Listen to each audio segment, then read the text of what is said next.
Il est 9 heures ce matin devant l'Institut médico-légal de Rangueil. Les membres du collectif de Yonansa crient leur colère. Ils sont une centaine à avoir fait la route très tôt ce matin de Bayonne ou du Pays basque espagnol. Alors qu'à l'intérieur, le corps du militant de l'ETA retrouvé vendredi est autopsié, le collectif essaie de s'approcher de l'entrée. Le cordon de policiers ne les laisse pas avancer. Le contact est musclé. Ils sont repoussés par des jets de gaz lacrymogènes.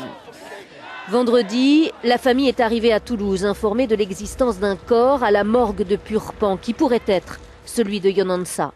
Il lui a fallu attendre l'accord du procureur de Bayonne pour voir la dépouille, pas avant 18 heures.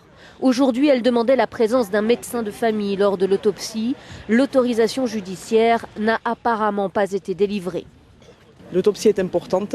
C'est important qu'on puisse réaliser cette opération avec un médecin de famille, ce qui n'a pas été possible. On a essayé donc de négocier.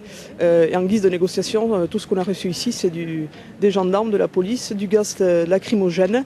Donc la question, c'est qu'ont-ils à nous cacher? Maintenant qu'on a retrouvé le corps de Yonansa, c'est que dit le corps de Yonansa? Quelle est l'histoire que raconte le corps de Yonansa? Est-ce que c'est une histoire, une fois de plus, de guerre sale, de torture, de répression, qui souligne le conflit politique en Pays basque et le fait que l'affaire Yonansa est une affaire d'État.